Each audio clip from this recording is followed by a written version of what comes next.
আজ এক পরম ভক্ত, এই ভক্তিমতী মায়ের নাম সুনীতি।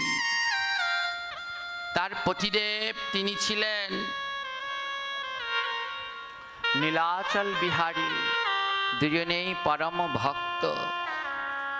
আর এ জগতে তাদের জীবন ধন্য যারা একজন কৃষ্ণ ভক্ত মা বাবা লাভ করতে পারেন। এ জগতে যাদের একজন কৃষ্ণ ভক্ত মাতা পিতা আছে, এই ব্রহ্মাণ্ডের সমস্ত কিছু তাদের কাছে আছে। তাদের কোনো দুঃখ নেই যাদের একজন কৃষ্ণ ভক্ত মা আছে। তাই মহাজনগণ পদে লিখলেন, আবার যদি পাঠাও প্রভু এ ভব সংসারে, কৃষ্ণ ভক্ত মায়ের গর্ভে জনম দিও মোরে।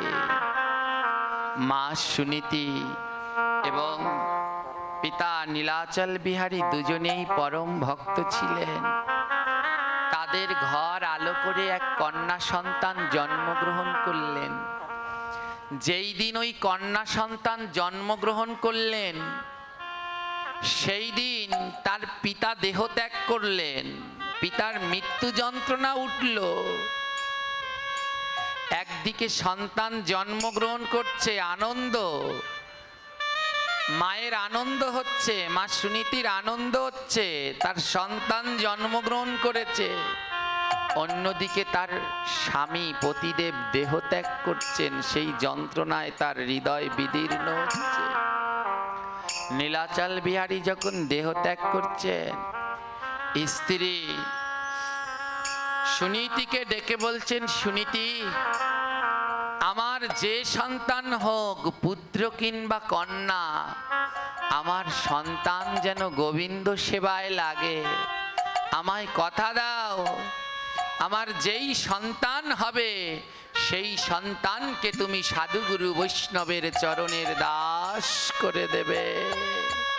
তাকে এমন শিক্ষা দেবে সে যেন সদা সর্বদা ভক্তের সেবায় নিয়োজিত থাকে। পিতা নীলাচল বিহারী দেহ ত্যাগ করলেন, জন্মগ্রহণ করলেন এক কন্যা সন্তান। গ্রামবাসীগণ বললেন, আরে এ মেয়েটার জীবনে কি দুঃখ, জন্মানোর সাথে সাথে বাবা মারা গেল। এ জগতে তারা জানে, যারা ছোটবেলায় বাবাকে হারিয়ে বড় হয়েছে, তারা জানে পিতা না থাকলে কি যন্ত্রণা। প্রত্যেক পদে পদে যারা বাবাকে হারিয়ে ছোটবেলা থেকে বড় হয়েছে, গ্রামবাসীগণ বললেন, আরে মেয়েটা কত দুঃখী, জন্মানোর সাথে সাথেই পিতাকে হারালেন, ওর তো দুঃখের শেষ নেই। কেউ একজন বলল, মেয়েটার নামকরণ করবে না। একজন গ্রামবাসী উঠে বললেন যে জন্মের সাথে সাথে বাবাকে হারালেন, এর মতো দুঃখী আর কেউ হয়? এ মেয়েটার নাম রেখে দাও দুঃখিনী। মেয়েটার নাম রেখে দিল দুঃখিনী। দুঃখিনী, ওদের ঘরে গিরিধারীর বিগ্রহ ছিল। মা ছোটবেলা থেকে এই দুঃখিনীকে লালন পালন করছে আর গিরিধারীর সেবা শিখাচ্ছে। অন্যের বাড়িতে মা ভিক্ষা করে, ভিক্ষা করে যা পায় গিরিধারীকে ভোগ লাগিয়ে তারপর প্রসাদ পায়। আর মেয়েকে শিক্ষা দিচ্ছে, মা কোনোদিন ভগবানের প্রসাদ ছাড়া কিচ্ছু পাবে না, প্রসাদ ছাড়া কিচ্ছু পাবে না, মরে যাবে। যদি প্রসাদ না হয় তবে তা গ্রহণ করবে না। অনাবরত মুখে নাম করবে, এই মুখে যেন কারো নিন্দা পরচর্চা না হয়, এই মুখে যেন অনাবরত নাম হয়। এক দণ্ড যেন তোমার হাত, এক দণ্ড যেন তোমার হাত বিরাম না যায়। হাতে তালি দিয়ে কীর্তন করো, হাতে নাম জপ করো, আর ভক্ত পেলে দু হাত ভরে ভক্তের চরণ ধুলায় অঙ্গে মেখো। ভক্ত পেলে ভক্তকে বুকের মাঝে জড়িয়ে ধরে হাগৌর হানি তাই বলে একবার অঙ্গ পরশ করে নিও। এইভাবে মা দুঃখিনীকে শিক্ষা দেয়, যার দুঃখের কপাল তার কি আর সুখ হয়? দুঃখিনীর যখন 7 বছর বয়স, তখন তার মাও মারা গেলেন। আর যখন মা মারা যাচ্ছে, মায়ের মৃত্যু যন্ত্রণা উঠছে, মা দুঃখিনীকে ডেকে বললেন, দুঃখিনী, আমার আর সময় নেই, এবার আমার যেতে হবে, আমার ডাক এসে গেছে। দুঃখিনী বলছে, মা, তুমি যদি আমায় ছেড়ে চলে যাও তাহলে আমি কাকে নিয়ে থাকবো?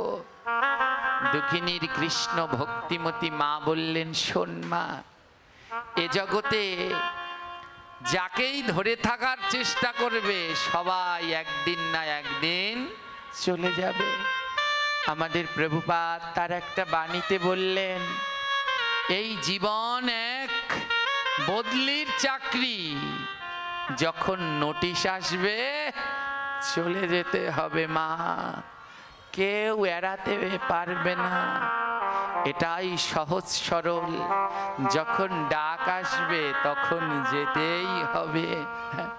যখন আমি পাঠে আসছি, এখনো তো আমি সম্পূর্ণ ভালোভাবে সুস্থ নই, তো মা শিখিয়ে দিচ্ছেন যে আজ যদি পাঠে নৃত্য করো, তোমার হাত ধরে আমি গিয়ে টেনে নিয়ে আসব। কেন ভয় পাচ্ছেন? যদি নৃত্য করতে গিয়ে অসুস্থ হয়ে যায়, আর অসুস্থর শেষ ঠিকানাই হলো মৃত্যু। কিন্তু কি লাভ আছে? মৃত্যু যেদিন আসবে সেদিন কেউ তাকে আটকাতে পারবে না, সেদিন সমস্ত কিছু ছেড়ে যেতেই হবে। দুঃখিনী বলছে, মা, তুমি আমায় ছেড়ে গেলে আমি কার কাছে থাকবো? মা বলছে, এ জগতে যাকেই ধরবে সেই একদিন না একদিন ছেড়ে যাবে, কিন্তু একজনকে যদি ধরো সবাই ছেড়ে যাবে, কিন্তু একজনকে যদি ধরার মতো ধরতে পারো সে কোনোদিন ছাড়বে না, সে কোনোদিন তোমায় ছাড়বে না। দুঃখিনী বলছে, মা, সে কে? যাকে ধরলে সে আর আমায় কোনোদিন ছাড়বে না। দুঃখিনীর মা সুনীতি কি করলেন? ভক্ত তো, গলায় জপের মালাটা ছিল, ওই জপের মালাটা খুলে দুঃখিনীর গলায় দিয়ে দিল, নে দুঃখিনী, এই জপের মালাটা গলায় ধরে নে, এই জপের মালাটা হাতের মধ্যে ধরে নে। এ জগতে যাকে ধরবি সেই তোকে ছেড়ে যাবে, কিন্তু এ জগতে নামকে যদি ধরতে পারিস, নামকে যদি আশ্রয় করে ভজন করতে পারিস, ওই নাম তোকে কোনোদিন ছাড়বে না। ওই নাম বলে অনায়াসে ভব নদী পার হয়ে যাবে।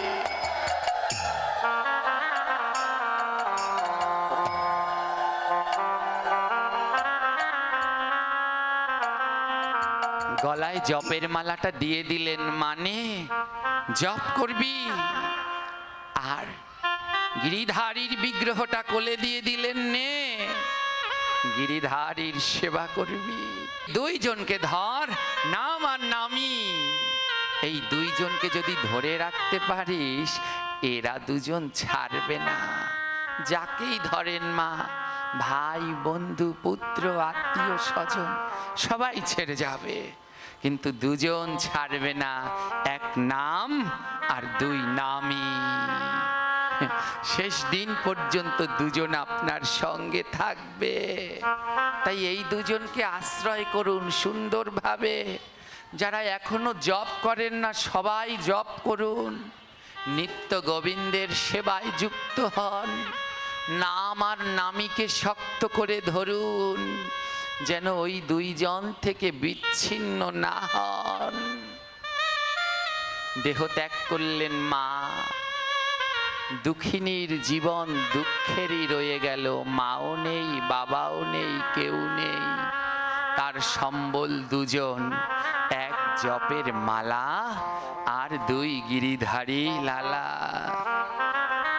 সারাদিন দুঃখিনী কাঁদে গিরিধারীর সম্মুখে বসে। গ্রামের সবাই বলল, মেয়েটার কি গতি হবে? জমিদার বাড়ি নিয়ে গেল, জমিদার বলে চিন্তা করো না, আজ থেকে এ মেয়েটা আমার বাড়িতেই থাকবে। জমিদার বাড়িতে ঠাঁই হলো দুঃখিনীর। জমিদার বলল, দুঃখিনী তুই এই বাড়ির পরিচালিকা, কাজ করবি, পরিচালিকা হিসেবে কাজ করবি। দুঃখিনী ওই বাড়িতে কাজ করতে লাগলেন। বিনিময়ে যা চাল ডাল পায় রান্না করে গোবিন্দের ভোগ লাগায়। জমিদার বাড়ির কাজ তো অনেক চাল ডাল পায়, ভোগ লাগিয়ে কি করে বাবা মার শেখানো পথ ভক্তের সেবা দেয়। ভক্তের সেবা দেয়, নিজে প্রসাদ পায়, দিন অতিবাহিত হচ্ছে। দেখতে দেখতে দুঃখিনীর বয়স 24 বছর হয়ে গেল। পরমা সুন্দরী রূপবতী, ভক্তির কোনো অন্ত নেই। একবার কোনো এক বন্যী জমিদার বাড়িতে ব্যবসার কাজে আসলেন। জমিদার বাড়িতে ব্যবসার কাজে আসলেন, আর সেই বণিকের বড় পছন্দ হয়ে গেল দুঃখিনীকে। জমিদার বাবুকে প্রস্তাব দিলেন, আমি এই কন্যাকে বিয়ে করতে চাই। সবাই বলল, বাহ, দুঃখিনীর দুঃখের জীবন এবার শেষ হলো, এত ভালো ঘরে বিয়ে হবে। ধুমধাম করে বিয়ে হলো, আনন্দেই কাটতে লাগলো দুঃখিনীর জীবন। কিন্তু এ জগতে যারা গোবিন্দকে ভালোবাসে, ভগবান তাদের কোনো সময় এই জড়জাগতিক সুখে থাকতে দেয় না। তাকে অনাবরত ভগবান কাঁদায়। খেয়াল করে দেখবেন মা, যারা ভগবানকে ডাকে, জপ করে, প্রসাদ পায়, তাদের রোগ ব্যাধির শেষ নাই, দুঃখ জ্বালা যন্ত্রণার শেষ নাই। আর যারা ভগবানকে ডাকে না, এই সাধু সঙ্গে যায় না, ভাগবতে যায় না, তাদের 2 তলা বিল্ডিং 10 তলা হচ্ছে। আর যারা ভগবানকে ডাকে না, তাদের ঘরবাড়ি পুড়ে, ডাকছে, ঘরবাড়ি পুড়ে ছাই করে দিচ্ছে। কেন? বলে ভগবান বলছে, তোমাদের ধন পেলে তোমরা কৃষ্ণ ধনকে ভুলে যাবে। ওই টাকা পয়সা ধন পেলে কৃষ্ণ ধনকে ভুলে যাবে। তাই দুঃখ দিলাম, কাঁদো, যত কাঁদবে ততই কৃষ্ণকে মনে পড়বে। দুঃখিনীর জীবন সুখে ভরে উঠেছে। ভগবান বললেন, এত সুখ থাকলে তো আর আবার আমায় ভুলে যাবে। দেখতে দেখতে দুঃখিনী গর্ভবতী হলো, সাধের আয়োজন হলো। বড় করে সাধ হবে দুঃখিনীর। গ্রামের সব আয়ো স্ত্রীগণ এসেছে দুঃখিনীর সাধে। সবাই ধান দুর্ব দিয়ে আশীর্বাদ করবে। সাধভক্ষণ অনুষ্ঠান, সমস্ত কিছুর আয়োজন করা হয়েছে, কিন্তু ধান দুর্ব দিয়ে আশীর্বাদ করবে, দুর্বটা আনা হয়নি। কেউ একজন ডেকে বললেন দুঃখিনীর স্বামীকে, সব কিছু আনলে, দুর্ব আনলে না। দুঃখিনীর স্বামী বলে, একটুখানি দাঁড়াও, আমি জঙ্গল থেকে দুর্বা নিয়ে আসছি। আর জঙ্গলে দুর্বা আনতে গেল, আর যেই না দুর্বা ঘাস তুলতে গেছে, এক বিষাক্ত সাপ দুঃখিনীর স্বামীকে দংশন করলো। বিষাক্ত সাপের ছোবলে দুঃখিনীর স্বামী ওখানেই ছটপট করতে করতে দেহ রাখলো। দুঃখিনীর আর সুখ হলো না। সাধের খাবার সাজিয়ে রাখা হয়েছে। কেউ একজন বলছে, এখনো দুর্বা নিয়ে আসছে না কেন? ছুটতে ছুটতে গিয়ে দেখে দুঃখিনীর স্বামী মরে পড়ে আছে। দুঃখিনীর আর সাধ ভক্ষণ করা হলো না।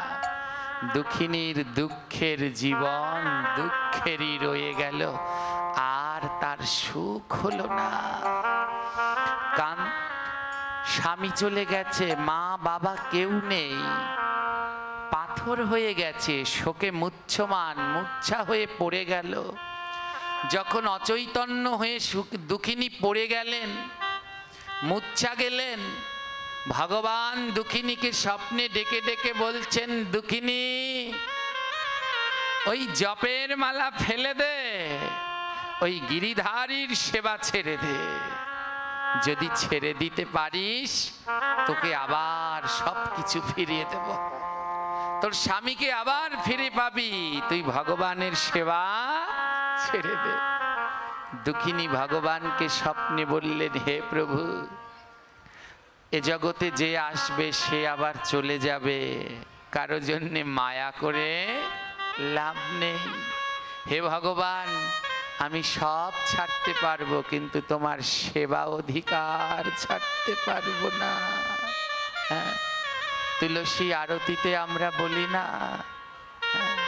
রাধা কৃষ্ণের সেবা পাবো এই অভিলাষী।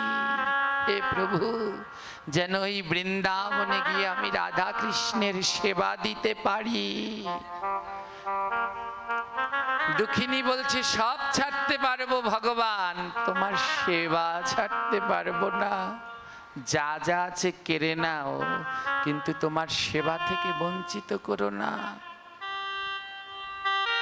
দুঃখিনীর স্বামীকে বাঁশের দোলায় করে নিয়ে যাচ্ছে সবাই মিলে।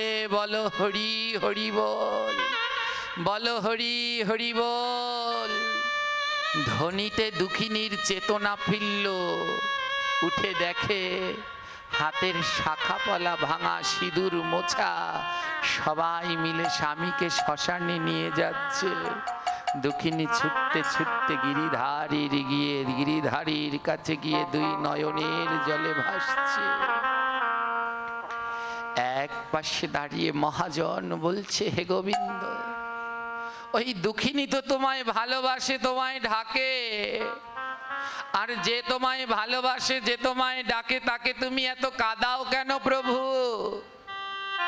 তাকে কাঁদিয়ে তোমার লাভ কি ভগবান? যারা তোমায় ডাকায় না কই, তাদের তো এত কষ্ট দেও না। ও মা বাবাকে হারিয়েছে, কিন্তু তোমার সেবা ছাড়েনি, কেন তুমি তাকে এমন করে কাঁদাচ্ছ প্রভু? ভগবান বলল, জানো ভক্ত, এই জগতে আমি তখনই তাকে ধরা দেই, এই জগতে সবাইকে আমি ধরা দেই না। এই জগতে তখনই আমি কোনো ভক্তকে ধরা দেই কখনো জানো, যখন তার নয়নে আমি কৃষ্ণ নামের ধারা দেখতে পাই। যখন কোনো ভক্ত হা কৃষ্ণ বলে দুই নয়নের জলে ভাসতে পারে, যখন হা কৃষ্ণ বলে ভক্তের দুই নয়নে ধারা ঝরে, তখনই আমি সেই ভক্তের কাছে ধরা দেই। আমার গোবিন্দ বললেন, আমি তাদের কাছে দেই গো ধরা, তাদের কাছে দেই গো ধরা, তাদের কাছে দেই গো ধরা, তাদের কাছে দেই গো ধরা। যাদের নয়নে কৃষ্ণ নামের ধারা, নয়নে কৃষ্ণ নামের ধারা, যাদের নয়নে কৃষ্ণ নামের ধারা, নয়নে কৃষ্ণ নামের ধারা, যারা কৃষ্ণ বলে দিতে পারে, কৃষ্ণ বলে দিতে পারে, যারা কৃষ্ণ নামে নয়নে ঝরে, কৃষ্ণ বলে দিতে পারে, কৃষ্ণ নয়ন ঝরে, কৃষ্ণ বলে দিতে পারে। তাদের কাছে দেই গো ধরা, তাদের কাছে আছে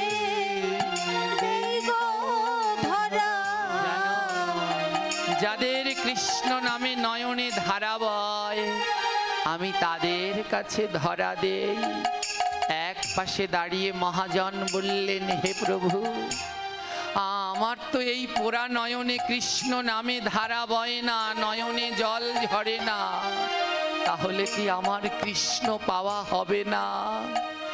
গোবিন্দ, উপায় বলে দাও, কি করলে কৃষ্ণ নামে দুই নয়নে জল ঝরে? ভগবান বললেন, তবে শোনো, এ জগতে সবার নয়নে কৃষ্ণ নামে জল ঝরে না। কাদের ঝরে জানো? যারা ভক্তের অঙ্গ পরশ করে,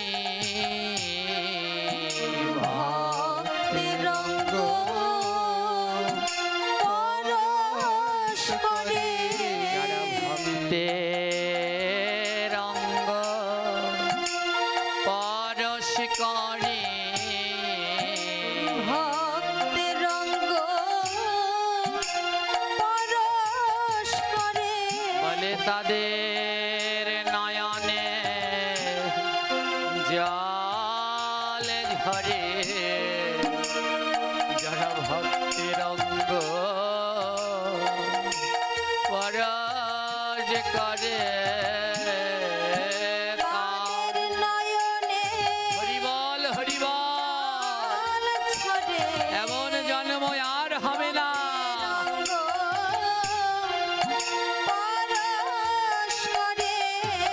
তাদের নয়নে জল ঝরে, তাদের নয়নে জল ঝরে। যারা ভক্তের অঙ্গ পরশ করে, তাদের নয়নে জল ঝরে। ভক্তের অঙ্গ গৌর হরি গৌর হরি, তাদের নয়নে জল ঝরে। বলে আই রে ভক্ত পরশ করি,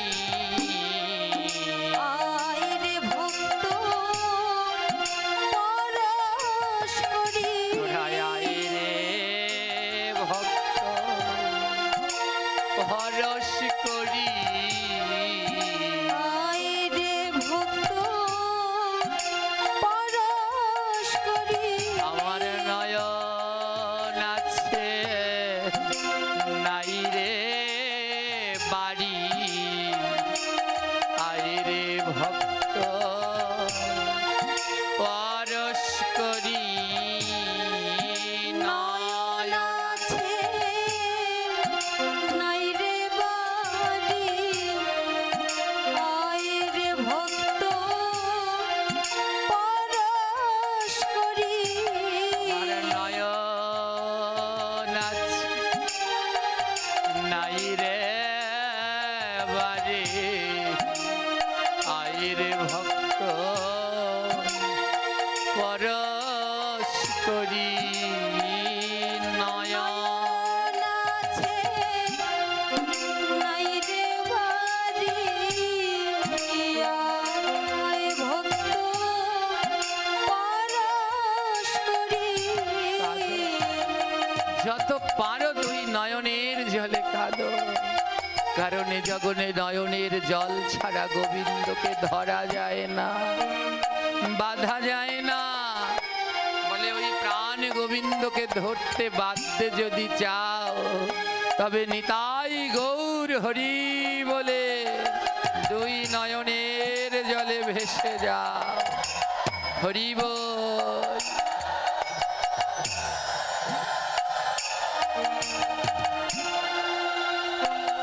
দুঃখিনীর দুঃখ আর শেষ হলো না।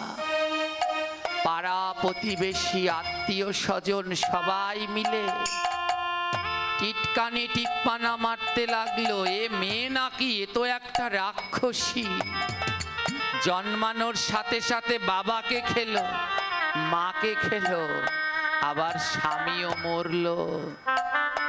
মা, এই সমাজ বড় কঠিন। যারা অল্প বয়সে স্বামীকে হারিয়েছে তারা জানে প্রত্যেক পদে পদে তাদের কত লাঞ্ছনা, কত কথা শুনতে হয়। তাদের দুঃখ তাদের অন্তরেই গাথা।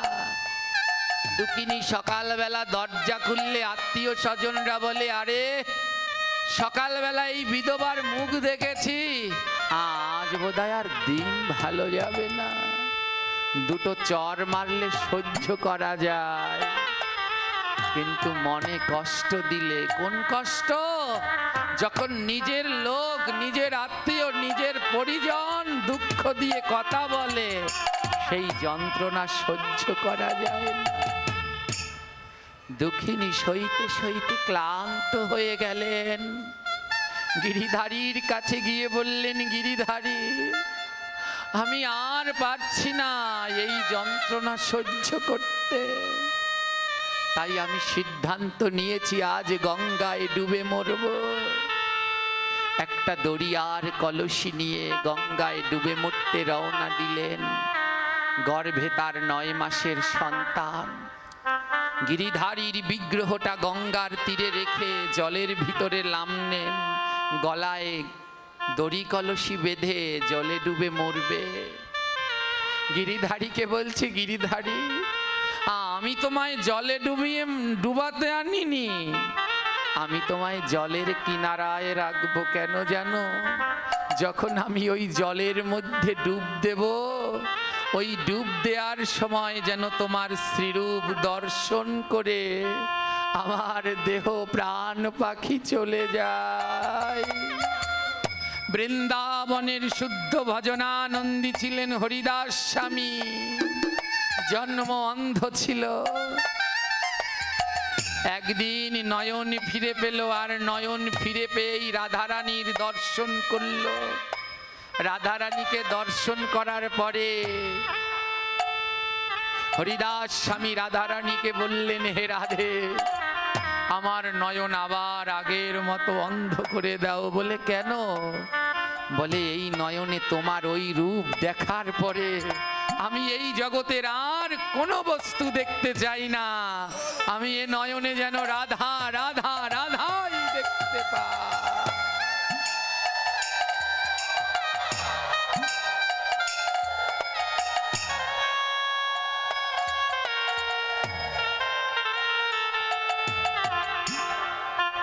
দুঃখিনী বলল, প্রভু, আমি তো জলের মধ্যে ডুবে মরব, মৃত্যু সময়ে যেন তোমার অরূপ দর্শন করতে করতে দেহ রাখি। গিরিধারীকে গঙ্গার পাড়ে রেখে গলায় দড়ি কলসি বেঁধে জলে ডুব দিবেন। যখনই জলে ডুব দিবে ভেবেছে, হঠাৎ করে যখনই জলে ডুব দিবে হঠাৎ করে কি যেন ডাকলো, মা দাঁড়াও। গিরিধারী দুঃখিনী থমকে গেলেন। কে ডাকছে অমন মা করে? চারদিকে তাকাচ্ছে, কাউকে দেখতে পাচ্ছে না। আবার যখন ডুব দিবে আবার কে যেন ডেকে উঠল, মা আমি মরতে চাই না, আমি এই সুন্দর পৃথিবী দেখতে চাই, আমি আমার গোবিন্দের ভজন করতে চাই। দুঃখিনী বলে, আমায় তো কেউ মা বলে ডাকার নেই, কে ডাকছে?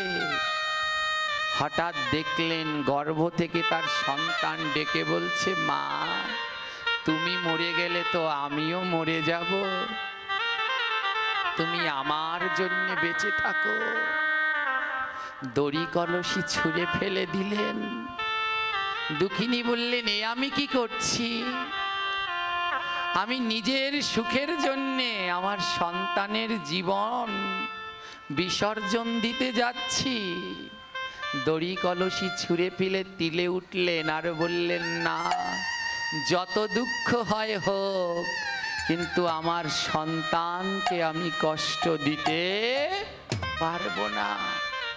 এই জগতে কত ভালোবাসা আছে, সব ভালোবাসার মধ্যে একটা না একটা স্বার্থ আছে। শুধু একটা ভালোবাসার মধ্যে কোনো স্বার্থ নাই, সেই ভালোবাসাটার নাম হলো মা আর সন্তান। মা আর সন্তান, যেই ভালোবাসাটার মধ্যে কোনো স্বার্থ নেই। গর্ভের সন্তানের দিকে তাকিয়ে বলছে, না রে, ওই লোকে নিন্দা করে বলে আমি মরব নিজের জন্যে না, আমি মরব না, আমি আমার সন্তানের জন্যে বাঁচব। এ জগতে প্রত্যেকটা মা, প্রত্যেকটা ক্ষণ, প্রত্যেকটা সেকেন্ড, মিনিট কেবলমাত্র সন্তানের জন্যেই বেঁচে থাকে। যে মা হয় সে জানে তার শয়নে স্বপনে নিজ সন্তানের চিন্তা। সে কৃষ্ণ ভক্ত মা হলে তার সন্তান কেমন করে কৃষ্ণ ভক্ত হবে সেই চিন্তা। তাই মায়ের মতো এমন নিঃস্বার্থ ভালোবাসা জগতে কেউ বাসে না। তাই তো মহাজন তার পদে বললেন, জনম দুঃখিনী আমার গর্ভধারী মা, জনম দুঃখিনী আমার গর্ভধারী মা, জনম দুঃখিনী আমার গর্ভধারী মা, জনম দুঃখিনী আমার গর্ভধারী মা। ভাবে মায়ের মতো এমন বান্ধব কোথাও পাবে না। মায়ের মতো এমন বান্ধব মায়ের অন্তরে কে ব্যথা দিও না,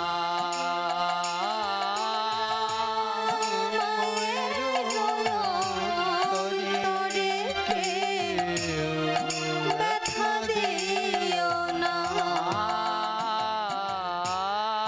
মায়ের অন্তরে কে ব্যথা দিও না, মায়ের অন্তরে ব্যথা দিও না। ওরে কেউ কাঁদেনি প্রসবকালে, কেঁদেছিল মা, কেউ কাঁদেনি প্রসবকালে, হরি বল হরি বল। কেঁদেছিল মা। মায়ের দুঃখ মাই জানে, অন্য বোঝে না,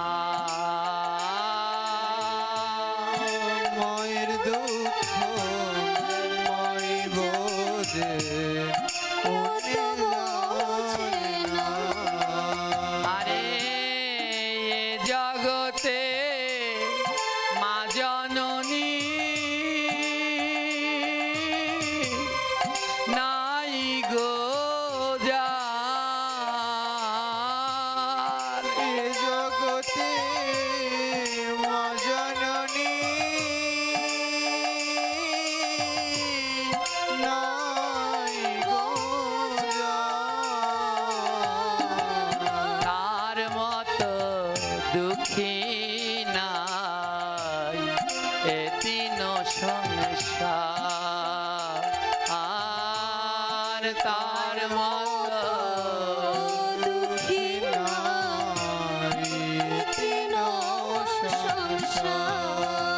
জগতে যার মা বলে ডাকার কেউ নাই, বলে ওর মতো দুঃখী আর কেউ নাই। মনের যত যন্ত্রণা ব্যথা যার কাছে গিয়ে প্রকাশ করা যায় সে হলো মা। তাই কত কষ্ট দিয়াছি মা তোমার অন্তরে, কত কষ্ট দিয়াছি মা তোমার অন্তরে, ক্ষমা করে দিও মাগো অধমে সন্তান রে। ক্ষমা করে দিও মাগো অধমের সন্তান রে। ও মা, আমরা দাঁত থাকতে দাঁতের মর্মতা বুঝি না, মা বাবা থাকতে মা বাবা যে কি বিষয় আমরা বস্তু বুঝতে পারি না। তাই যারা হারিয়েছি হারানোর পরে বুঝতে পারি কত কষ্ট, কত কটু কথা বলে মা বাবার মনে যন্ত্রণা দিয়েছি। সেই সময় ক্ষমা চাইনি, আজ এই ভগবানের ধামে ভক্তদের সাক্ষী রেখে ক্ষমা চেয়ে নিন। কত কষ্ট দুঃখ দিয়েছি মা কটু কথা বলে। তাই কোথায় আছো মা জননী, ডাকি গো তোমারে। কোথায় আছো মা জননী, ডাকি গো তোমারে।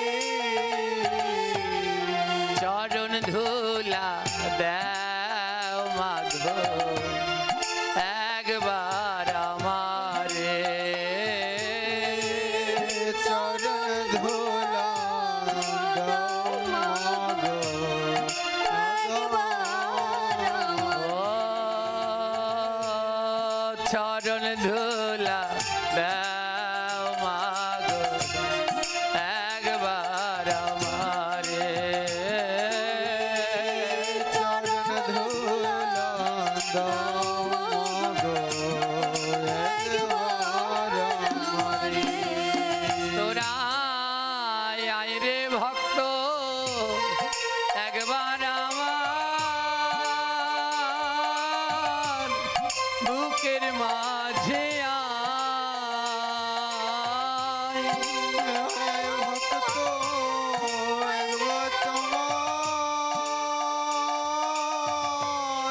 বুকের মাঝে আয়। মা বলিয়া ডাকার আমার আর তো কেহ নাই।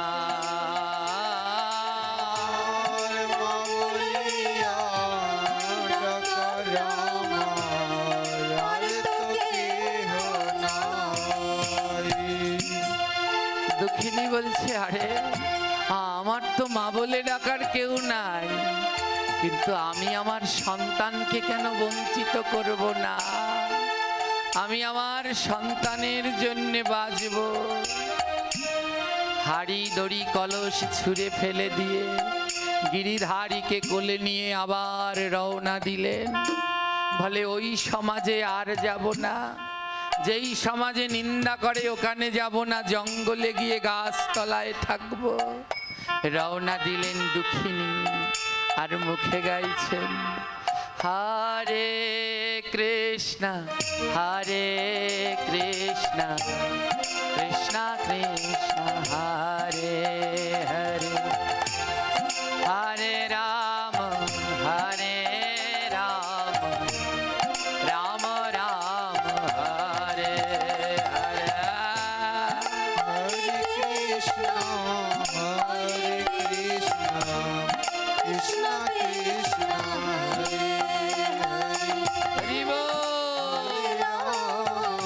হরে রাম রাম রাম বটবৃক্ষের নিচে আশ্রয় নিলেন। গভীর জঙ্গল, কোথাও কোনো মানুষের চিহ্ন নাই। প্রসব যন্ত্রণা উঠল। প্রত্যেক নারীর জীবনে যন্ত্রণার দিন, যেদিন সে তার প্রথম সন্তানটি জন্ম দেয়। বনের ভিতরে প্রসব যন্ত্রণা উঠল, কেউ তার পাশে নেই। বড় যন্ত্রণা, ছটপট করতে করতে একটি সন্তান জন্ম দিলেন। এমন দুঃখিনী, যখন সন্তানটা জন্ম দিল মাথার উপরে একটু চালও ছিল না। সন্তান জন্ম দেওয়ার পরে নারী ছেদন করতে হয়, নারীটা কাটতে হয়। জঙ্গলের ভিতরে কোনো ছুরি বেলেট কিছুও নেই যে নারীটা কাটবে। এমন দুঃখিনী নিজের দাঁত দিয়ে নারী কাটলেন। কি তীক্ষ্ণ যন্ত্রণা! এত যন্ত্রণা পাওয়ার পরে যখন সন্তানটা বুকের মাঝে জড়িয়ে ধরল, মায়ের সব যন্ত্রণা কেটে গেল।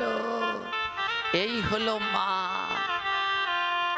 হ্যাঁ, সন্তান হাজার কষ্ট দিলে পরেও মা বাবাকে, যদি একবার এসে সন্তান মা বাবাকে বুকের মাঝে জড়িয়ে ধরে, মা বাবার পাহাড় সমান যন্ত্রণা সব দূর হয়ে যায়।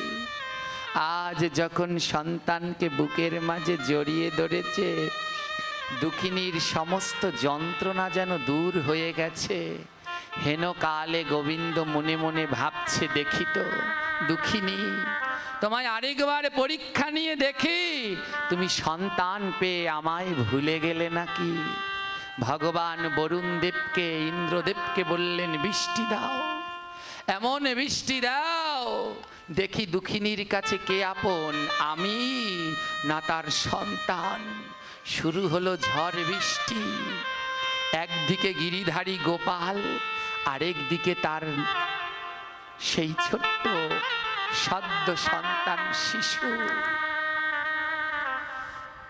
দুঃখিনী পড়লেন ধর্ম সংকটে। একই, আমার মাথার উপরে কোনো চাল নেই, আমি কাকে কোলে নেব? এই বৃষ্টির হাত থেকে কাকে রক্ষা করব? আমার সন্তানকে না গিরিধারীকে? অনেকটাক্ষণ ভেবে দুঃখিনী বলে, না, এ সন্তান মায়া। সন্তানকে মাটিতে রেখে গিরিধারীকে বুকের মাঝে আগলে রাখলেন। গিরিধারীর গায়ে যেন বৃষ্টির জল না লাগে। এত যন্ত্রণার পরে যেই সন্তান পেলেন, তাকে মাটিতে রেখে গোবিন্দকে বুকের মাঝে আগলে রাখলেন। গোলক বৃন্দাবনে গোবিন্দের দুই নয়ন থেকে জল ঝরছে, আর গোবিন্দ বলছে, ধন্য ভক্ত, ধন্য তুমি, ধন্য তোমার নাম, জগতে প্রচারিত হইবে তোমার আর জয়গান।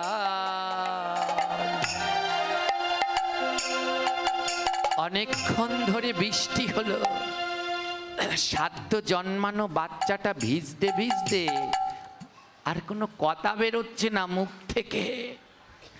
মা ভেবেছে ছেলেটা মারা গেছে, ছেলেটা মারা গেছে।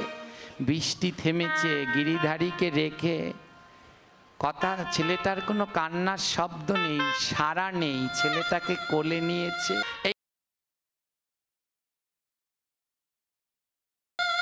কোলে নিয়ে বুকের মাঝে জড়িয়ে ধরে কাঁদছে, হে গিরিধারী, ভালোই করেছো, দিয়েছো আবার নিয়েও গেছো।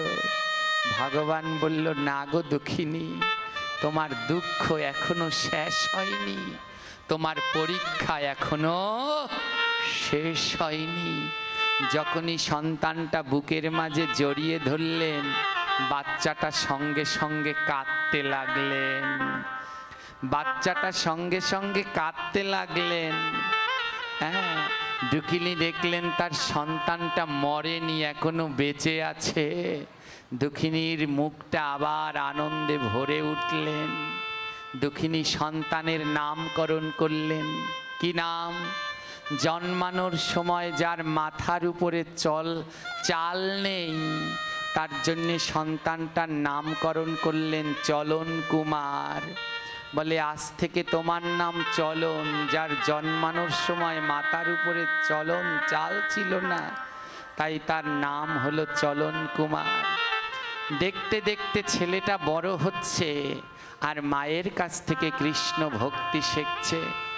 দেখিতে দেখিতে পুত্র বাড়িতে লাগিল, দেখিতে দেখিতে পুত্র বাড়িতে লাগিল। চলন কুমার পুত্রের নাম যে হইল, চলন কুমার পুত্রের নাম যে হইল। জ্ঞানার ভক্তিতে পরিপূর্ণ হলো, জ্ঞানার ভক্তিতে পরিপূর্ণ হলো। পাঠশালায় গিয়া সে ভাগবত শিখিল, পাঠশালায় গিয়া সে ভাগবত শিখিল।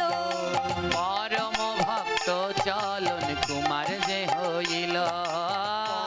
ভক্ত চলন কুমার যে হইল। চলন কুমারের বয়স এখন 12 বছর। আর চলন কুমার হলেন পরম ভক্ত।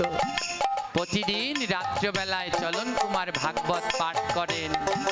বনের যত পশু পাখি হরি কথা শোনে, বনের যত পশু পাখি হরি কথা শোনে। প্রেমানন্দে সবাই মিলে গৌর হরি বলে। আনন্দে সবাই মিলে হরি বলো। ওই গাছের পাতায় পাতায় দেয় করো তালি, আবার গাছের পাতায় পাতায় দেয় করতালি। হরি কথায় তো করতালি লাগে। আজ যখন ওই ছোট্ট বাচ্চা কীর্তন করছে, গাছের পাতারা মিলে করতালি দিচ্ছে। গাছের পাতায় পাতায় দেয় করতালি, গাছের পাতায় পাতায় দেয় করতালি। ওই পশু পাখি সবাই বলে জয় গৌর হরি। পশু পাখি সবাই বলে জয় গৌর হরি। এমনি ভাবে তাদের দিন কাটিতে লাগিল, ভাবে তাদের দিন কাটিতে লাগিল। দেখিতে দেখিতে 12 বর্ষ কেটে গেল। দেখিতে দেখিতে 12 বর্ষ কেটে গেল। হেন কালে প্রাণ গোবিন্দ ভাবিতে লাগিল, কালে প্রাণ গোবিন্দ ভাবিতে লাগিল। চলন কুমার আর তার মা দুঃখিনীর বড় আনন্দ। 12 বৎসর হয়ে গেল। চলন কুমার হলেন পরম ভক্ত। প্রতিদিন ভাগবত পাঠ করে, মা শোনে, পশু পাখিরা শোনে। কিন্তু ওই যে গোবিন্দ, তার কাজ হলো শুধু ভক্তের পরীক্ষা নেয়া। গোবিন্দ বলছে অনেক দিন হয়েছে সুনীতির কোনো পরীক্ষা নিচ্ছি না, দুঃখিনীর কোনো পরীক্ষা নিচ্ছি না। ওর পরীক্ষা নিয়ে দেখি যে ওর ভক্তি ঠিক আছে কিনা। ভগবান বললেন আমি তো অনেকবার ওকে পরীক্ষা নিলাম, মা বাবা স্বামী সব কিছু কেড়ে নিয়ে, কিন্তু ওর সাথে পারলাম না। তাই ভগবান বললেন এবার আর আমি পরীক্ষা নেব না, এইবার পরীক্ষার দেবীকে পাঠাবো। পরীক্ষার দেবী যোগমায়া মা দুর্গা। কয় হাতে পরীক্ষা নেয়?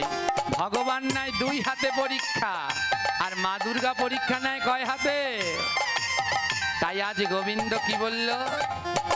দুর্গা দুর্গা বলে প্রভু ডাকিতে লাগিল, দুর্গা দুর্গা বলে প্রভু ডাকিতে লাগিল। হেন কালে মা দুর্গা উপস্থিত হইল। হেন কালে সবাই বসুন, শেষ হয়নি। আমাদের আলোচ্য সময় 10:30, আমি 10:30টাই শেষ করব। হেন কালে মা দুর্গা উপস্থিত হইল। হেন কালে মা দুর্গা উপস্থিত হল। মা দুর্গাকে গোবিন্দ ডাকছে, হে দেবী। মা দুর্গা বলছেন বলো প্রভু। মা দুর্গা বললেন, গোবিন্দ বললেন হে দেবী তোমাকে আজ আমার একটা কাজ করে দিতে হবে। বলে কি কাজ? বলে ভক্তকে পরীক্ষা নিতে হবে। বলে কোন ভক্ত? ভগবান বললেন ওই যে মর্তের মাটিতে দুঃখিনী আর তার সন্তান চলন কুমার নাম, তার সন্তান চলন কুমার নাম। তাদেরও পরীক্ষা তুমি নেও গো এখন। তাদেরও পরীক্ষা তুমি নাও গো এখন। হে দেবী দুর্গা, এই দুঃখিনী আর চলন কুমারের পরীক্ষা নাও। আমি অনেকবার পরীক্ষা নিয়েছি, কিন্তু এদের ভক্তির সাথে আমি পারলাম না। তাই মা দুর্গা আজ পরীক্ষা নিতে যাবে। মা দুর্গা বলছে আমি যদি এই 10 হাত নিয়ে যাই তাহলে তো আমায় চিনে ফেলবে। তাই মা দুর্গা বললেন আজ এই 10 হাত নিয়ে আমি যাব না, আজ আমি বৈষ্ণবের রূপ ধারণ করে ভক্তের পরীক্ষা নেব। তাই মা দুর্গা কি করলেন? 10 হাত ছাড়ি মায় 2 হাত ধরিল। 10 হাত ছাড়ি মায় 2 হাত ধরিল। মায়ের 2 হাতে কোন অস্ত্র আছে? ত্রিশূল। 10টা হাত ছেড়ে দিয়ে 2টো হাত ধরেছে। মা বলছে না না, এই 2 হাতে ত্রিশূল নিয়ে যাওয়া যাবে না। মা দুর্গা কি করলেন? ত্রিশূল ছাড়িয়া দিয়া জপের মালা নিল। ত্রিশূল ছাড়িয়া দিয়া জপের মালা নিল। জগৎ জননী মা বৈষ্ণব সাজিল। জগৎ জননী মা বৈষ্ণব সাজিল। আহা, 10 হাত ছেড়ে দিয়ে 2 হাত ধরেছে। 2 হাতের ত্রিশূল ছেড়ে দিয়ে আবার জপের মালা। এবার মা দুর্গার কপালে কি আছে? তিলক না চোখ? মা দুর্গা বলে এই চোখ থাকলে তো পরীক্ষা নেওয়া যাবে না। তাই মা দুর্গা কি করলেন? ত্রিনয়ন ছেড়ে দিয়ে তিলক পরিল। ত্রিনয়ন ছেড়ে দিয়ে তিলক করিল। জগত জননী মা বৈষ্ণব সাজিল। জগৎ জননী মা বৈষ্ণব সাজিল। কপালে চোখ নেই তিলক, হাতে ত্রিশূল নেই জপের। এবার মা দুর্গাতে তো দেখেছেন বিগ্রহে কি অল্প একটু অলংকার পরে না বেশি করে? গলা ভর্তি অলংকার। মা দুর্গা বলে এত অলংকার পরে তো আর বৈষ্ণব হওয়া যায় না। তাই কি করলেন জানেন? অলংকার ছেড়ে দিয়ে তুলসীর মালা নিল। অলংকার ছেড়ে তুলসী মালা নিল। আহা, অলংকার ছেড়ে দিয়ে তুলসী মালা নিল। অলংকার ছেড়ে দিয়ে তুলসীর মালা নিল। জগত জননী মা বৈষ্ণব সাজিল। জগৎ জননী মা বৈষ্ণব সাজিল। আজ মা দুর্গা কি করলেন? হাতের অস্ত্র ছেড়ে নিলেন জপের মালা, ত্রিনয়ন ছেড়ে নিলেন তিলক, আর অলংকার ছেড়ে নিলেন তুলসীর মালা। মা দুর্গা এমন সুন্দরভাবে সেজে আজ দর্পণে নিজের বদন দর্শন করছে আর বলছে দেখি তো এই বৈষ্ণব সাজে আমায় কেমন লাগে। তাই আয়না হাতে নিয়ে মা দুর্গা নিজের বদনটা দেখছে, আর মা দুর্গা নিজেকে দেখে নিজেই চিনতে পারছে না। কি বলছে জানো? এত সুন্দর কবে বা হলে, এত সুন্দর কবে বা হলে, আমি এত সুন্দর কবে বা হলে, এত সুন্দর কবে বা হলে, ওকে নিজেকে দেখিয়া নিজে যাই ভুলিয়া, নিজেকে দেখিয়া নিজে যাই ভুলিয়া, নিজেকে দেখিয়া নিজে যাই ভুলিয়া, নিজেকে দেখিয়া নিজে যাই ভুলিয়া, এত সুন্দর কবে বা হলে। এত সুন্দর কবে বা হলে। তিলক পড়েছে, মালা পড়েছে, জপের মালা নিয়ে মা দুর্গা বলছে এত সুন্দর আমি কবে হলাম। হে ভক্তগণ, যদি সৌন্দর্য দেখতে চান তাহলে গলায় মালা পরুন, ললাটে তিলক পরুন, হাতে জপের মালা নিন, তাহলেই বুঝতে পারবেন আপনি কত সুন্দর। আপনি এত সুন্দর কেন এসেছেন জানেন? শ্যাম সুন্দরের ভজন করার জন্যে আপনি এত সুন্দর হয়ে জগৎ মাঝে এসেছেন। তাই সবাই সুন্দর হন। কিভাবে? গলায় তুলসীর মালা, ললাটে তিলক, হাতের জপের মালা নিয়ে শ্যাম সুন্দরের সুন্দর হয়ে গোবিন্দ সেবায় মতি ভক্তি।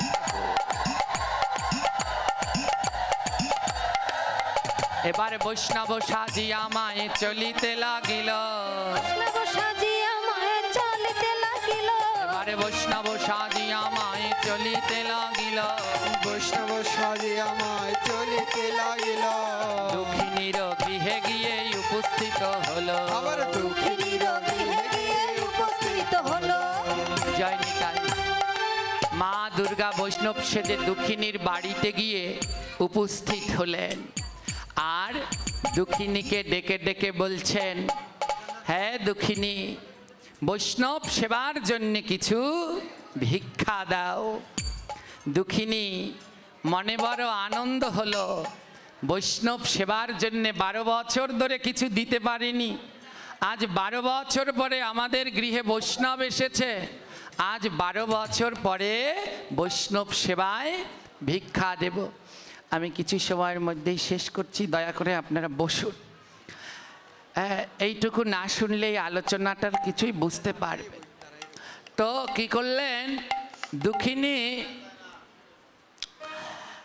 কাছে গিয়ে মা দুর্গা বৈষ্ণব রূপে ভিক্ষা চাইলেন, বৈষ্ণব সেবার জন্য ভিক্ষা দাও। দুঃখিনী বললেন, দুঃখিনী চাল ডাল কলা পাত্র করে সাজিয়ে এনে মা দুর্গার কাছে, বৈষ্ণবরূপী মা দুর্গার কাছে দিলেন। মা দুর্গা বললেন, আমি এই চাল ডাল আলু কলা ভিক্ষা নেই না। হ্যাঁ, তো দুঃখিনী বললেন, আপনি কি ভিক্ষা চান বৈষ্ণবী? দুর্গারূপী বৈষ্ণবী বললেন, আমি যেই ভিক্ষা চাবো তুমি আমায় সেই ভিক্ষা দিতে পারবে? দুঃখিনী বললেন, বৈষ্ণব সেবার জন্যে আমি সব দিতে প্রস্তুত, বলুন আপনি কি ভিক্ষা চান? মা দুর্গা বলল, হাতে জল নিয়ে প্রতিজ্ঞা করো, আমি যেই ভিক্ষা চাইব সেই ভিক্ষা দেবে। দুঃখিনী বলল, বেশ, আমি জল নিয়ে প্রতিজ্ঞা করলাম, যেই ভিক্ষা চাইব সেই ভিক্ষা দেব। মা দুর্গা বললেন, তাহলে তোমার একমাত্র সন্তান চলন কুমারকে বৈষ্ণব সেবার জন্য ভিক্ষা দিয়ে দাও। দুঃখিনী বললেন, এ কোনোদিন সম্ভব নয়, ও আমার একমাত্র সন্তান, আমি ওকে দিতে পারবো না। মা দুর্গা বললেন, তুমি হাতে জল নিয়ে কথা দিয়েছ। দুঃখিনী বলল, আমি ও কথা রাখতে পারবো না। কিন্তু চলন কুমার ছিল পরম ভক্ত, চলন কুমার বলল, না। মাকে বলল, না মা, মায়ায় পড়ো না, আমাকে ভিক্ষা দিয়ে দাও। সন্তানের কথা মতো দুঃখিনী চলন কুমারকে নিয়ে বৈষ্ণব দেবীরূপী দুর্গার কাছে বললেন, নেও দেবী, আমি আমার এই সন্তানকে তোমার কাছে ভিক্ষা দিয়ে দিলাম। মা দুর্গা বলল, তোমার ভিক্ষা দেয়া হয়নি। ভিক্ষা দেয়া হয়নি বলে কেন? মা দুর্গা বললেন, হে দুঃখিনী, দান করলে দানের বস্তুর উপরে কোনো মায়া রাখতে নেই। তুমি তোমার ছেলেকে বৈষ্ণব সেবায় দান করেছো, কিন্তু দানের বস্তুর উপরে মায়া ত্যাগ করতে পারোনি। দুঃখিনী বলল, আমি মায়া ত্যাগ করেছি। বলল না। মা দুর্গা বলল, না, মায়া ত্যাগ করতে পারোনি। যদি মায়া ত্যাগ করতে পারো তাহলে প্রমাণ দাও। দুঃখিনী বলল, কি প্রমাণ চান? মা দুর্গা বললেন, তোমার এই সন্তানকে এই মুহূর্তে আমার কাছে বলি দিয়ে আমায় দান করো। বলে, যদি এই সন্তানের উপরে মায়া না থাকে তাহলে এই সন্তানকে এই মুহূর্তে আমার কাছে বলি দাও, তাহলেই বুঝবো তোমার এই সন্তানের উপরে বলি কোনো মায়া। কোনো মা তো তার সন্তানকে বলি দিতে পারে না। দুঃখিনী বলল, এ অসম্ভব। সন্তান চলন কুমার বলছে, মা মায়ার ফাঁদে পড়ো না, এসব মায়া, তুমি মায়া ত্যাগ করে বৈষ্ণব সেবায় আমায় দান করে দাও। দাও মা, বৈষ্ণব যখন বলেছে বলি দিতে, দিয়ে দাও, দেরি করো না, তুমিও উদ্ধার হবে আর আমিও উদ্ধার হব, এক মুহূর্ত দেরি করো না। দুঃখিনী একটা দা নিয়ে আসলেন বলি দেবে বলে, কিন্তু যখনই ওই ছেলের মুখের দিকে তাকাচ্ছে থরথর করে হাতের দা কাঁপছে, বলি আর দিতে পারছে না। ছেলে বলছে, মা দেরি করছো কেন, বলি দাও। ছেলে বলছে, দেরি করো না। মা বলছে, পারছি না, তোর ওই মুখ দেখলে আমি কি করে বলি দেব। ছেলে বলছে, একটা কাজ করো মা, তোমার একটা শাড়ি এনে আমার দেহটাকে ঢেকে দাও, আমার মুখও দেখবে না আর তোমার হাতও কাঁপবে না। বিধবা মা তার সাদা শাড়ি এনে ছেলেটাকে ঢেকে দিলেন সাদা শাড়ির আঁচলে। এবার যখন দুঃখিনী তার ছেলেকে বলি দেবে, মা দুর্গা বললেন, হে দুঃখিনী, তোমার এই ছেলেকে বলি দেবে, কিন্তু শর্ত আছে, আমি বৈষ্ণব, রক্ত পছন্দ করি না। ছেলেকে বলি দেবে, কিন্তু ছেলের গা থেকে যেন এক ফোঁটা রক্ত বের হয়। দুঃখিনী বললেন, গোবিন্দ, সারা জীবন ধরে আমার পরীক্ষা নিলে, আজও পরীক্ষা, মানুষ কাটবো, রক্ত বের হবে না। হে প্রভু, যতবার পরীক্ষা নিয়েছো ততবার উত্তীর্ণ করেছো, আজও করো। দুঃখিনী গোবিন্দের কাছে বললেন, হে গোবিন্দ, এই জগতে আমি যদি সতী নারী হই, বৈষ্ণব সেবায় যদি মোর রুচি ভক্তি রই, এই ক্ষণে মোর পুত্র ফল হইয়া যাও, বৈষ্ণবেরও সেবায় পুত্র লাগিয়া যাও। হে প্রভু, আমি যদি তোমায় ডেকে থাকি সতী নারী হয়ে, আমার একমাত্র পুত্র এই ক্ষণে যেন ফল হয়ে যায়। আর ফল কাটলে তো কোনো দিন রক্ত বের হয় না, তাও যেন আমার পুত্র বৈষ্ণবের সেবায় লাগে।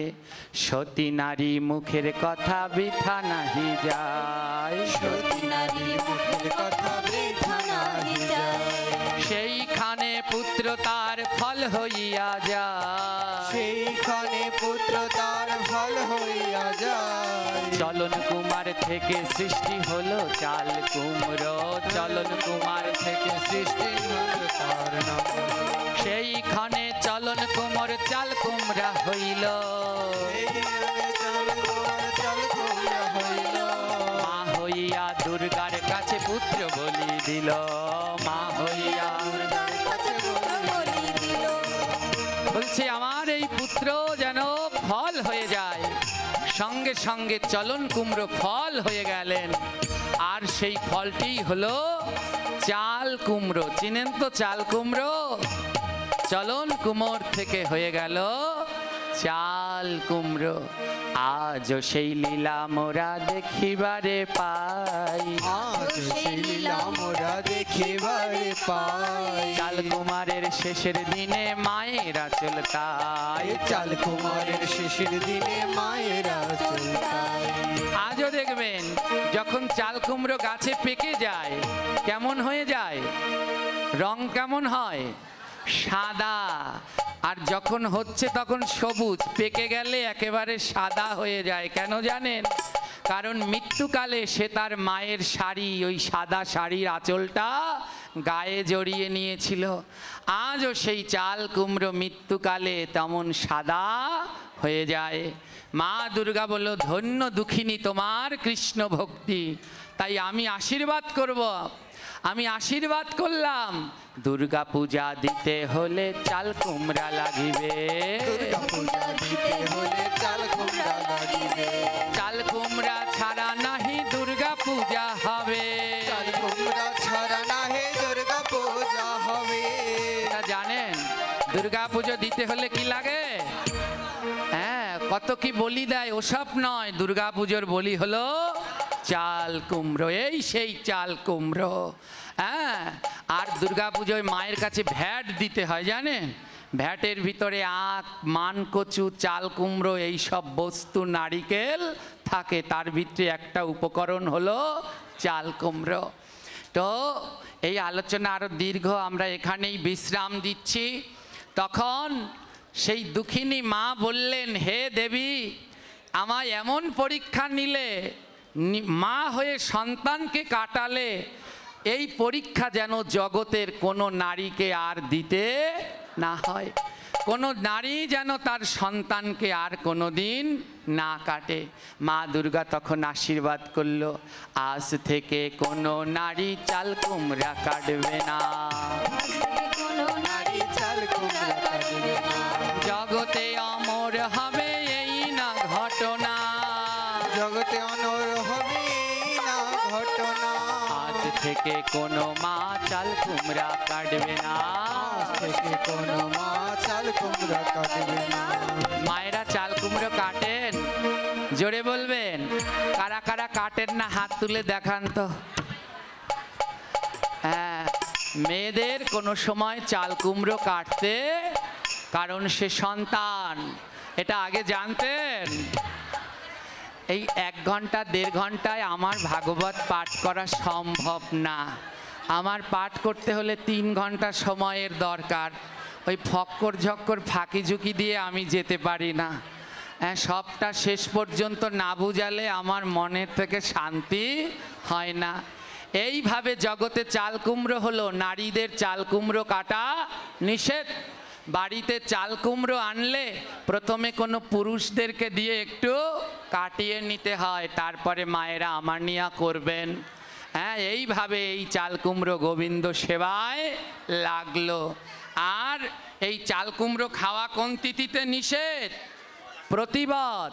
প্রতিপদে চাল কুমড়ায় অর্থহানি হয়, দ্বিতীয়াতে তিজ বেগুনে হরি ভজন নষ্ট হয়ে যায়, তৃতীয়াতে পটল খেলে শুক্রহানি হয়, চতুর্থীতে মূলা খেলে ধর্মহানি হয়, পঞ্চমীতে বেল খেলে কলঙ্ক রটায়, ষষ্ঠীতে তিতা খেলে পক্ষী হতে হয়, সপ্তমীতে তাল খেলে শরীর নষ্ট হয়, অষ্টমীতে নারী খেলে মূর্খ হয়ে যায়, নবমীতে লাউ খেলে গোমাংস যে হয়, দশমীতে কলমি শাকে ব্রহ্ম হত্যা হয়, একাদশীতে ছিম খেলে মহাপাপ হয়, দ্বাদশীতে পুঁই শাকেতে ব্রহ্ম হত্যা হয়, ত্রয়োদশীতে বেগুন খেলে পুত্রহানি হয়। জানেন এগুলো? এক একটা তিথিতে এক একটা জিনিস খাওয়া নিষেধ। এর ভিতরে প্রতিবাদে চাল কুমড়ো খাওয়া নিষেধ। প্রতিবাদ তিথিতে চাল কুমড়ো খেলে অর্থহানি হয়। ত্রয়োদশীর দিন, এই যে আজকে দ্বাদশী সংযুক্ত একাদশী, কালকে ত্রয়োদশী, ত্রয়োদশীর দিন বেগুন খেলে সন্তানের মরামুখ দেখতে হয়। হ্যাঁ, এগুলো আমার কথা না, হরিভক্তি বিলাসে দেয়া আছে। বাড়িতে ডাইরেক্টরি পঞ্জিকা থাকলে দেখবেন লেখা আছে কোন তিথিতে কোন জিনিস খেতে নাই। এর জন্যে আমি বলি, বিধি যে মানে না, ব্যাধি তাকে ছাড়ে না। এইভাবে জগতে চাল কুমড়ো হইল, এইভাবে জগতে চাল কুমড়া হইল। এবারে বদন ভরে সবাই একবার গৌর হরি বলো, বদন ভরে সবাই একবার গৌর হরি বলো। ভক্ত আর ভগবানের মিলন হইল, এবার ভক্ত আর ভগবানের মিলন হইল। আজি ভক্ত আর ভগবানের মিলন হইল, ভক্ত আর ভগবানের মিলন হইল। তাই যদি থাকে লেখা কালকে হবে দেখা, যদি থাকে লেখা কালকে হবে দেখা। কয়টার সময় দেখা করবেন? 7টায়। কয়টায়? 7:7।